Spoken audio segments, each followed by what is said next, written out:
Hello, everyone, and welcome to episode 13 of Mind Blowing Podcast. I'm Siobhán Lyon. And I'm Paul Gill. And in this podcast today, we're asking the fundamental question, are we stupider because of the internet? Stupider. Is that even a word, lads? More stupid. We're more stupid? No, we're stupider. Stupider. I do think we're stupider. I do think we're stupider. Or are we more intelligent? No, we're stupider. I don't know. I remember when I was a kid, the local schoolmaster calling around to our house in the evening times, and he was trying to make a few extra quid selling encyclopedias. So you could buy a whole volume, 24 encyclopedias, Britannica or World Book or whatever I think it was. we would actually bought these. And you paid them off like or whatever. And we used to love them in school because you sit down, you kind of, but that information would be out of date almost as soon as you'd read it. Well, now, yes and no, I suppose. I'm going to contradict myself because the world wasn't moving as fast then. But you'd read about some stat about something and whatever, then you'd know it. But now, nobody buys encyclopedias. I don't think they're a thing anymore. You've seen them in people's houses. We Google. Maybe in third world countries, they might. I don't know. Still have those. You donate books. I would donate them all the time. Yeah, I like books. But my contention is that we don't need to know in our heads. We don't need to know information because we can Google everything. Yeah. And people do that. And Google has become a word for search. You know, I mean, Google's only one of I don't know how many, different search engines you can whatever. tap into. Yeah. So we say, I don't need to know. I can Google it. If I want to check the spelling of something, I can Google it. Yeah. If I want to know anything, what's the fastest land animal in the world, I can Google it. Yeah. But do you remember it then? Not necessarily, because I don't need to, because I know the answer is available to me again, and then I Google it. Yeah, you can go back. So I don't need to. So I don't need to know this information in my head. I don't need to block up my memory storage in my head. I can all of that free.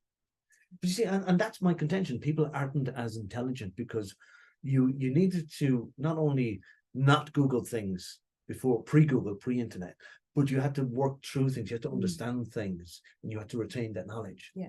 And that was the skill. Based on intelligence on your ability to retain information. That's part of the intelligence. It's not the whole thing. You know that. That's I'm going to poke at you about this. That's a ruse. There's emotional intelligence, all kinds of things, but the kind of an intelligence, creative intelligence. Yeah. And all. You can't ask Google to create something for you like that. And this is the thing. In real time. AI. AI is going to completely change everything. It already has. Yeah, when you want it to or not, it's going to change everything anyways. And with AI, there's the chat GPT, there's several other ones, but you can type in, ask it to do something. You can ask it to respond to you as if it was Albert Einstein. You can have a chat with Albert Einstein.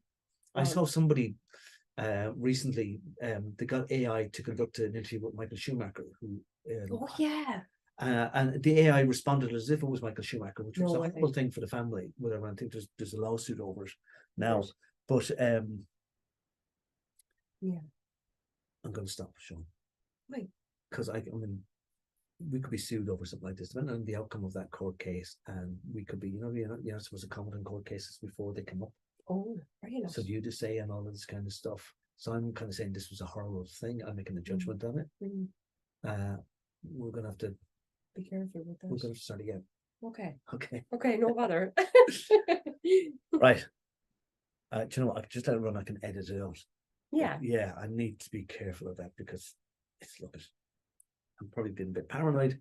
Yeah. You need to be careful what you say. Okay. People can, especially if you do become influencers, somebody can be looking at this in years to come and say, "What the fuck they said that?" Yeah. Okay. So we'll start again. Right. So introduce Mind Blowing 13. Sorry, what 22. So we've gone to 12 now. Hello and welcome to Mind Blowing 13. My name is Siobhán Lyon. And I'm Paul Gill. And in the episode today, we're asking the fundamental question, are people stupider? Because of the internet, not just stupider in general. And my contention is that they are.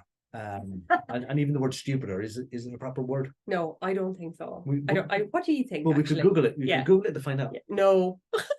And you guys are going to comment down below and let us know about that word. When I was a kid, Siobhán, the local schoolmaster, I remember him calling to the house. He was trying to make a few bob on the side. Maybe they weren't paying him enough, but he was selling an encyclopedia I don't know, it was a World Book or Oh, some of them, yeah. and you'd buy these, and it was a volume of, I think it was 24. Yeah. Big, thick, chunky books. And I don't even think we had a bookshelf, never mind the intelligence that I'm talking about all the information that was in. But yeah, and you pay them off, you know, or whatever. But when you read something in one of these encyclopedias, it was perhaps out of date by the time you read it, because it took so long for that to be printed, and then, you know, we've got here. But I suppose I'm going to contradict myself now, because I suppose the world wasn't as fast moving then. So maybe it wasn't as out of date. Yeah, things are moving really, really fast. Longer for it to be out of date. But you had to read stuff, and you had to retain it in your head, whether it was for an exam or whether it was just for information or a quiz. You had to retain it. Now you don't. You don't have to hold anything in your head. You don't even have to memorize. Like, if I want to go from here to A to B, Google will tell me how to go from A to B. I don't have to. Google Maps. Yeah, when was the last time somebody stopped you and asked for directions? Oh God, years. Do you remember, like, Cara years ago? I know somebody comes into Clara and they're like, "Oh, am I heading for the right?" There's probably no internet, Clara, or whatever. Oh my God! So they're desperate. They have to ask some of the locals. Would you believe the person that stopped actually did lose connections? See? That's why they weren't interested in interacting or talking with the locals at all. They just wanted the information. So you became their Google momentarily. I became Google. And just as well you knew. Maps. But you didn't have to retain that information. And I do contend that people are stupider because they don't need to process the information either. Not only do you not need to retain it, but you don't need to do anything much with it after that. Well, I have to disagree in one way, because I have done so many exams where I don't remember now what the heck I studied. I haven't a clue. I could not tell you what date, what the theory was, you know, about the person who came up with the theory. Some of them I remember, or if I read a book, for example, I don't remember the name of the book or the author. Most people who read books and they retain all the information. I can tell you the story. I can tell you. But you like me, the meat and the sandwich, as I said with me. I just want, give me the nugget. In that. No, and I remember it. Yeah. But not the finer details. No. So I think if I look something up on Google, it's the same. If I read a book, you know, if I have a tangible book in my hand and I read it, it's the same. It's something I remember. But would you remember if you Google something and it comes up with and you kind of, oh yeah, I must have Googled that before. It's familiar to me. Not unless I had to remember it. But I think you'd know if you read the same book before. Yes, I would. I'd remember that, all right. But if I read a book on Google, I'll remember it too. Yeah. It's like but you take time to read the book. You don't get it. I've an app that will summarize books, so I can get humongous. It's Blinkist. A lot of people listen to it. It'll somebody reads the book for you, and then they'll give a summary, the key points in the book. So you can get through a lot of books this way. And I listen to it while I walk in the morning, and then if you hit on a particular interesting book, I'll get that book on Audible. Okay. So that's something you want to look at in more detail. Then. Yeah, I want more detail, not just the key points. But I think what you're talking about is when we search things up. Like, what date was such a thing, such a war? You don't need to know that. When did Columbus find out the world wasn't flat? Like, but that's a neat myth. That's a myth. No, they actually knew before that, well before that the world was a globe. Right. But they kind of just put that out there to make Columbus's voyage even more extraordinary than it was. And he didn't even discover America. The Vikings have been there 1,000 years before him. Yeah. I think that's so interesting, isn't it? Yeah. Like, I know it happens to us in counselling. It's whoever has the most money to pile into their research. They're the ones that are recognized, like Freud, Jung, all them. They were really wealthy people, like, and then they become the gods of, you know, psychotherapy or, you know, particular. So you saying there's nobody's ever going to listen to us? Never. Right. Okay. We're not rich enough yet. There's no point in continuing. But we have to continue because you see, you know, we're going to get rich. This is it. Then everybody will listen to Paul and Siobhán's theory, right? You know, even though we disagree regularly. In a previous video, I talked about augmented reality and the way it's become a feature of our life. You're going to get that more and more. Of the scientists are actively pursuing whether we can upload our minds to the internet. And it's not just science fiction anymore. They're actually thinking this might work and this might work and whatever. And with you know, you see science fiction films like where somebody's a cyborg and they got like you know bionic hands and arms and whatever. That is becoming more and more a reality. It is, with the kind of limbs that will interact with the nervous system of the body. So with ChatGPT and stuff like that, you tell it the way you want it to respond. You tell it to create an article. You tell it, talk to me as if you're Albert Einstein or whatever. But even the skills of reading and writing will not be required in generations to come. Because if you can just talk to a computer, tell it, you don't need to type. I mean, that's come already. Especially You can just dictate. Do you remember like a Star Trek? They used to have that, where they just talk to the computer. Have you ever seen that? It's amazing. And I remember they did a time travel thing in Star Trek. I think it was one of the movies where they had to bring these whales back to Earth because the whale population was becoming extinct. And the guy, I forget his name, the engineer guy was trying to talk to the computer, but the computer was of 1980, so you have to actually type the thing up. But anyway, you won't need to read because the computer will be able to read for you and tell you. Yeah. Like this app does for me, it'll tell you the book goes. I won't need to be able to write or type. It becomes they're like prehistoric skills. So we don't need comfort. And then with us interacting more and more with computers, like there's no reason why they can put things into people's heads. They even, I think they've got an artificial eye now that will allow people to see. Wow. But it is evolving all the time. And I think like when you're talking about the information we put into Google, I mean, this is massive, like for Facebook and for your marketing, targeting people, like they know everything about us. So what Elon Musk actually was talking about this in recent times, where we put all the information about ourselves and our likes and dislikes into a computer. So it goes into Google, it's being recorded, or it goes into Facebook or Instagram or whatever platform you're using, and they're recording that. So really, AI is collecting the collective intelligence of all people. Yeah. So computers will absolutely be more smarter than we are. More smarter. I think that's a good word as well. Instead of more stupider, right? It's becoming more smarter, and we're becoming more smarter. It's smarter. It's like Terminator, isn't it? Like with the world where the computers take over the world, the intelligence takes over the world. We're sending, like you can even do that with emails. You can send an email back to yourself in 5 years' time. Right, you can. Write a letter to yourself in the future. I do that in therapy with people lots of times. Do you think though that the world's, like, when you think of the internet connections we have, and now they're talking about like generations of phones to come, you'll have no internet lag or nothing. Like we 5G at the moment, we'll have 6, 7, 8, whatever. We'll have satellite phones, computers and everything will become such a part of our lives. And you can even have like virtual friends now.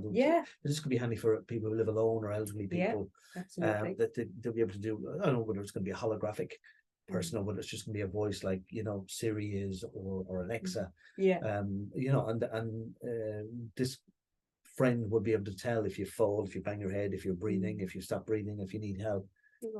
And there's a lot of positive things to that. But when you think, and this is something that I had a dream about one night, that the world becomes so technologically advanced, the planet itself is also that it becomes virtually like a brain itself. Instead of having an Earth floating in space, we have a brain floating. And that this brain then could possibly communicate with other brains that are out there in the universe as well, different dimensions. I know, and I'm not taking any drugs, and I should be probably, but this is the way I think anyway. I'm kind of way out there. Anyway, but is that not what our pineal gland is for? That's like our antenna. Well, in the future, you won't need that. Well, why not? Because you'll have, why not? You'll have an artificial one. You'll have the computer's one. I don't want an artificial one. You'll be able to upgrade it every year. You'll be able to get an upgrade if you can afford it. And if you can't, you're just going to be dealing with I like my own head and brain, and you won't need it. Attachment. You won't need it. You were talking about like having an avatar to represent you.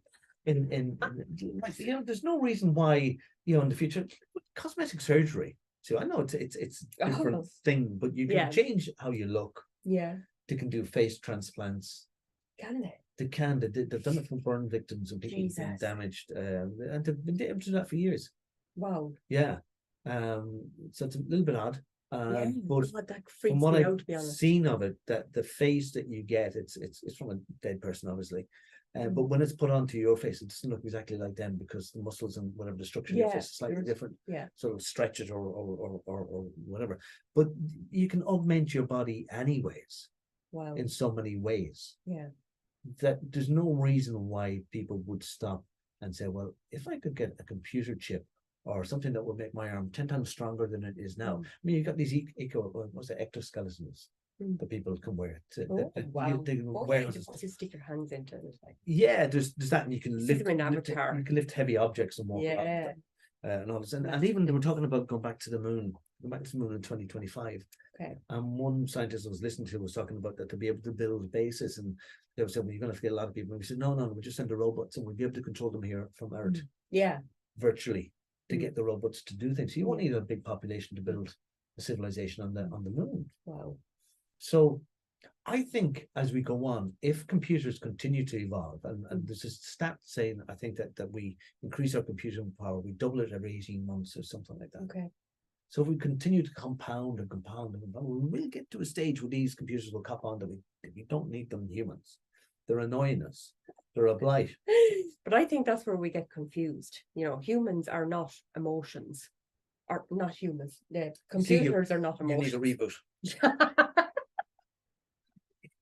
Switch yourself off there. I do think, like, you know, that's us thinking though emotionally about computers and how we're using them or abusing them or whatever we're doing. It's not like an animal, you know what I mean? But you know the It's not Turing going to bite test. you. You know the Alan Turing test. It's called for him. Alan Turing is supposed he's like the father of computers. He didn't single-handedly create computers, but he kind of is a big responsibility. But do this test where the test is designed that can somebody tell if they're talking to a computer or a real person. Okay. So far, no computer has passed it, but some of them getting dangerously close. Yeah. Because they can program a computer to act as if it's got emotion. Yeah, and to respond in such a way. Yeah. But yeah, man, that's from us putting that intel into them all the time. Yeah. You know, don't we do that to our kids? Of course we do. Yeah. We program them. Yeah. So they're like exactly like human computers, biological computers, and that's another thing. That they are able to tinker around with. This is why I spend all my time. I can punch information into Paul. Yeah, you can Google. Use me.